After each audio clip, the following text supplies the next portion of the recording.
আমাৰ সেইটো কোনো কথা নহয়। ইয়াত মই সদনৰ আৰু এটা কথা হ'ল যে অসম আৰক্ষীৰ যিটো জনসেৱাৰ্থে জনহিতাৰ্থে বুলি তেওঁলোকে যিটো বুকুত পিন্ধে, অসমৰ আচল ছবিখন দাঙি ধৰে। কিন্তু দেখা গ'ল যে আইন শৃংখলা পৰিস্থিতি একেবাৰে শোচনীয় ৰূপ ধাৰণ কৰিছে। ৰাজ্যপালৰ ভাষণত সেই কথাবিলাক নাথাকি গতিশীলতাৰ কথা কৈছে। আজি আপোনালোকে নিশ্চয় দেখিছে যে অসমৰ পুলিচৰ এটা আভিজাত্য আছিল। সেই আভিজাত্য আজি গৃহমন্ত্ৰী ডাঙৰীয়াই একেবাৰে নাইকিয়া কৰি দিছে বুলি আমি ক'ব বিচাৰিছোঁ। কাৰণ সুপ্ৰিম কোৰ্টৰ এটা ৰায় আছে যে কোনোবা এটা কেছত এৰেষ্ট কৰিব নকৰিব সেই কথাটো আয়োগে ক'ব, যিজনে ইনভেষ্টিগেশ্যন কৰে সেইজনে ক'ব। কিন্তু মাননীয় মুখ্যমন্ত্ৰী গৃহমন্ত্ৰী ডাঙৰীয়াই কয় যে কোনদিনা এৰেষ্ট কৰিব কোনদিনা নকৰিব। যদি কোনোবাই ক্ৰাইম কৰিছে এৰেষ্ট কৰিব লাগে, আকৌ কোনদিনা নকৰিব আপোনাৰ লোকসভা নিৰ্বাচনৰ পিছত, এই কথাবিলাক আইন হাতত তুলি লৈছে। অসমৰ আমাৰ এটা পুলিচৰ আভিজাত্য আছিল আৰক্ষী, তাৰ 99.9% আৰক্ষী এতিয়াও আমাৰ নিয়মত আমাৰ চলে। আমাৰ চৰকাৰ আছিল, আমি যদি কেতিয়াবা অনিয়মৰ কথা কওঁ আমাৰ আৰক্ষীয়ে কেতিয়াও নামানে।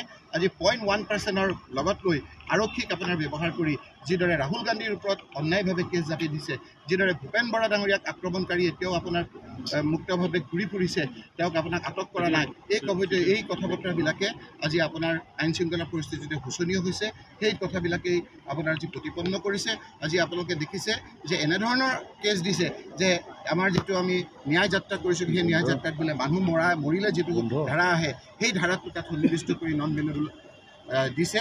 গতিকে এনেদৰে আপোনাৰ বিভিন্ন ধৰণে মনে সজা উদ্দেশ্য প্ৰণোদিত ৰাজনৈতিকভাৱে উদ্দেশ্য প্ৰণোদিত ধাৰা জাপি দি যিদৰে অন্যায় কৰিছে, সেই অন্যায়ৰ বিৰুদ্ধে আজি যিখিনি ছবি দাঙি ধৰিব লাগিছিল আজি ৰাজ্যপালৰ ভাষণত সেই ছবি দাঙি ধৰা নাই। আৰু সেয়েহে আমাৰ লিডাৰ অফ দ্য অপজিশ্যনে কোৱাৰ দৰে আমি সদন কক্ষ ত্যাগ কৰিছোঁ আৰু ৰাইজৰ পক্ষত থাকি ৰাইজৰ যিবিলাক স্বাৰ্থ আছে সেই স্বাৰ্থ পূৰণৰ কাৰণে আমাৰ বিৰোধী যিটো ভূমিকা সেই ভূমিকা আমি এই বিধানসভাৰ মজিয়াৰে আমি পালন কৰিম বুলি আমি প্ৰতিশ্ৰুতি। মই সদনৰ আৰু এটা কথা হ'ল যে অসম আৰক্ষীৰ যিটো জনসেৱাৰ্থে জনহিতাৰ্থে বুলি তেওঁলোকে যিটো বুকুত পিন্ধে বা বাহুত পিন্ধে, তাৰ বিপৰীতে মুখ্যমন্ত্ৰীৰ টুইট অনুসৰি মুখ্যমন্ত্ৰীৰ টুইট আহিলেহে তেওঁলোকে কিবা কৰিব বিচাৰে।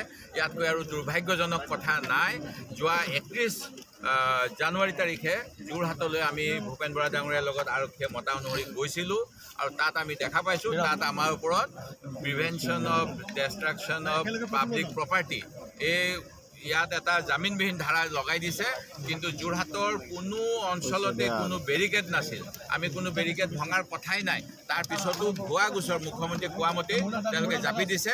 আৰু সেই গতিকে এনেধৰণৰ কাম কৰাৰ পিছতো যেতিয়া জয়ৰাম ৰমেশ ডাঙৰীয়াৰ গাড়ীৰ ওপৰত আক্ৰমণ হৈছিল, তেতিয়া মহিলা সাংবাদিকৰ গাড়ীৰ পৰা কেমেৰা কাঢ়ি ল'ব বিচৰা হৈছিল, যি সময়ত টুইট কৰিলে অসম আৰক্ষী দৃষ্টিগোচৰ কৰিলে।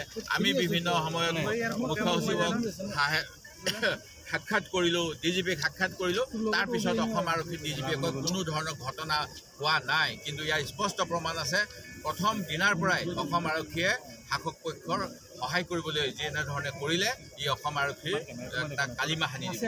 আজি এটা কথা হ'ল, আজি আপোনালোকে চাওক